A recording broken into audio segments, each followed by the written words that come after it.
तो hello guys, welcome back to your own channel. So हम लोग अभी पढ़ रहे थे आप लोग का साइंस बुक का chapter 2 acid bases and salt. जैसा कि हम लोग जानते हैं कि हम लोग लास्ट वीडियो में हम लोग सभी रिएक्शन को पढ़ चुके थे। तो देखिए यहाँ पे मेरा मेन मोटिव रहता है कि आप लोग को लाइन बाय लाइन नहीं पढ़ा है। लाइन बाय लाइन पढ़ने से वो मज़ा नहीं आएगा, उसमें ज़्यादा समझ में कम आएगा। इसमें ज़्यादा समझ में आएगा कि आपको टॉपिक के बारे में हम अच्छे से बता दें। ये होता है एक टीचर का रोल, ठीक है। और लाइन बाय लाइन तो आप लोग खुद पढ़िएगा। उसके बाद जैसे हम एक बार पढ़ देंगे, उसके बाद आप लोग बुक खोल के रखिएगा सामने और एक बार रीडिंग मार लीजिएगा, रीड ओवर कर लीजिएगा। बहुत ही क्लियरिटी के साथ समझ में आएगा। हम क्या करते हैं, मेन चीज़ बता देते हैं, लेकिन आप लोग एक बार ज़रूर पढ़िएगा। और कोई भी आप एग्ज़ाम के लिए बैठे, चाहे 10th बोर्ड हो, 12th बोर्ड हो, UPSC लेवल के लिए भी हो, सबसे important book is always your NCERT book. So NCERT book को अच्छे से पढ़िए, तो उससे आप लोग को बहुत ज़्यादा सक्सेस मिलेगा लाइफ में, ठीक है। तो आज हम लोग पढ़ेंगे what do all acids and bases have in common.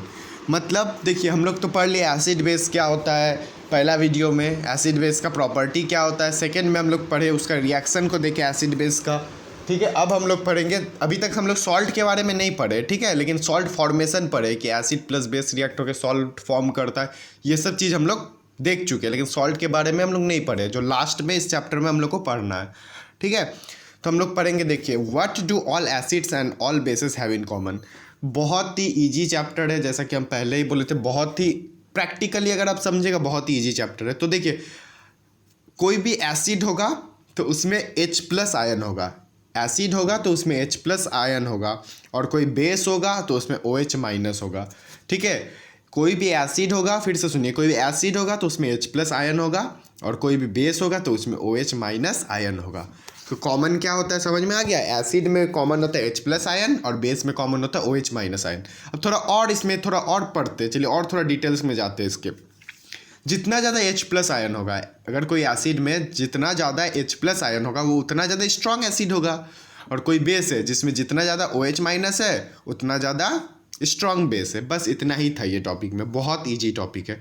अब देखिए, इसको हम लोग थोड़ा क्लियरिटी के साथ जानने के लिए कि क्यों H+ आयन होता है, क्यों OH- आयन होता है। और एक चीज़ आप लोग सुन लीजिए, H जो बेस होता है ना, बेस में क्या होता है, OH- होता है। बेस में OH- होता है, लेकिन उसमें H+ आयन भी होगा, लेकिन बहुत ही कम क्वांटिटी में होता है। क्योंकि जब एक बेस टूटेगा तो उसमें हो सकता है ना H+ आयन हो सकता है, पॉसिबल हो, जो कंपाउंड टूटा तो उसमें H+ आयन हो सकता है, ठीक है, लेकिन बहुत ही कम क्वांटिटी में होता है। OH- is in very large quantity, ठीक है।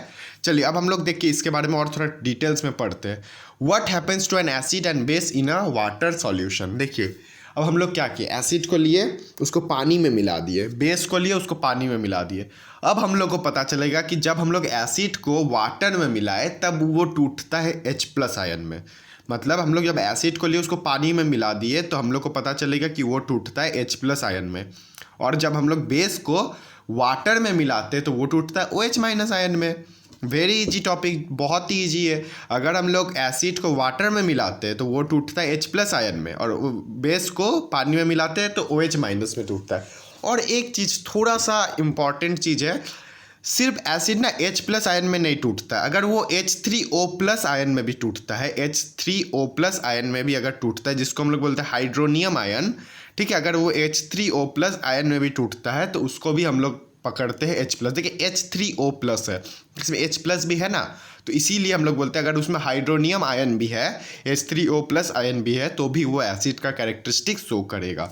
देखिए यहाँ पे एक रिएक्शन जो दिया हुआ है, HCl + H2O फॉर्म कर रहा है H3O+ + Cl-। तो H3O+ हो रहा है, यहाँ पे हाइड्रोनियम आयन फॉर्म कर रहा है, तो ये हाइड्रोनियम आयन क्या है, एसिड कैरेक्टरिस्टिक शो करेगा, ठीक है।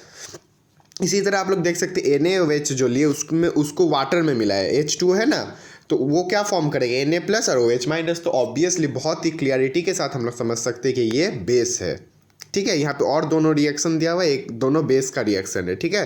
कैसे समझेंगे हम लोग, समझ गए।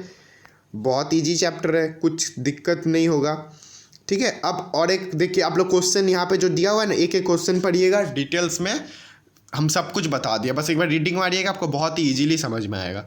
अब देखिए एक बहुत ही और उससे भी इजी चीज़, इतना समझ में आ गया, उससे भी और एक इजी चीज़ समझते हैं, फिर चैप्टर को हम लोग मीन्स ये वीडियो को कंप्लीट करेंगे, ख़त्म करेंगे। उसके बाद फिर नेक्स्ट वीडियो में हम लोग पढ़ेंगे।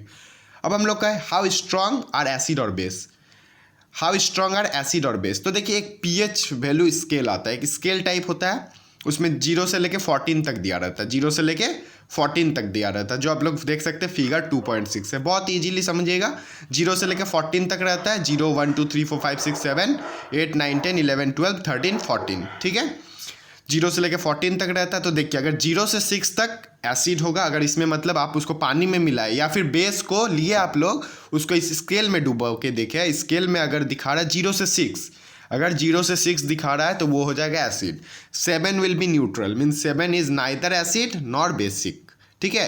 7 ना तो एसिड होगा और ना बेस होगा। और 8 से लेकर 14 तक बेस होगा, मीन्स 0 से 6 एसिड, 7 न्यूट्रल, ना एसिड ना बेस, और आपका 8 से लेकर 14 तक बेस, ठीक है। अब और एक चीज़ में समझिए स्केल में ही, देखिए जैसे हम लोग 0 है तो वो स्ट्रॉन्ग एसिड होगा, 1 होगा तो 0 से थोड़ा सा वीक होगा, ठीक है। मीन्स अगर 7 तो न्यूट्रल है, 6 वीक होगा, 5 मोर स्ट्रॉन्ग होगा, 4 और स्ट्रॉन्ग होगा। मीन्स जैसे जैसे आप 7 से 0 की तरफ जाते जाइएगा उतना ज़्यादा एसिडिक प्रॉपर्टी शो करेगा। तो एसिडिक प्रॉपर्टी शो करेगा मतलब क्या, H+ आयन बढ़ेगा। हम तो पहले ही बताए स्ट्रॉन्ग एसिड जितना स्ट्रॉन्ग होगा उसमें उतना ज़्यादा H+ आयन होगा। सिमिलरली देखिए 8 से 14 तक जा रहे हैं, ऊपर की तरफ जा रहे हैं हम लोग, 8 से 14 तक जा रहे हैं, तो इसमें क्या होगा, बेसिक प्रॉपर्टी बढ़ेगा। मीन्स 8 से ज़्यादा बेसिक होगा 9 से ज़्यादा 10 से ज़्यादा 11। मीन्स एसिड में उल्टा हो रहा था, अगर हम नीचे जा रहे हैं तो बढ़ रहा था और बेसिक में ऊपर जा रहे हैं तो बढ़ रहा था, ठीक है। अब बढ़ रहा है मीन्स क्या, 14 में OH- का कैपेसिटी मीन्स कंसनट्रेशन बहुत ही ज़्यादा होगा, ठीक है। बहुत ही इजीली आपको समझ में आ गया होगा आई थिंक। तो सुनिए अगला वीडियो में हम लोग पढ़ेंगे importance of pH in our everyday life, ठीक है। ये वो उसी से रिलेटेड है, ठीक है। बहुत इजी है, बहुत ही इजी चैप्टर है, हम पहले ही बोल रहे हैं बहुत इजी है। बहुत अगर आप प्रैक्टिकली समझ जाते हैं चैप्टर को तो बहुत आसानी से समझ जाइएगा। एक बार इसको पढ़ लीजिएगा, वही जो हम इतना देर बताए 7-8 मिनट का वीडियो में, वो आप पढ़िएगा, 15-20 मिनट लगेगा, कंप्लीट हो जाएगा। ये आपका एग्जाम प्रोस्पेक्टिव से भी बहुत अच्छा वीडियो है, क्योंकि एग्जाम टाइम में अगर आप लोग एक चैप्टर का वीडियो देखते तो आधा घंटा में मेरा कंप्लीट हो जाता है। एक बार क्विक रिवीजन के लिए भी बहुत फ़ायदा होगा, ठीक है। थैंक यू गाइज, और कमेंट में बताइएगा कैसा लग रहा है आप लोग को वीडियो में। अगर कुछ ठीक करना होगा तो प्लीज़ बताइएगा।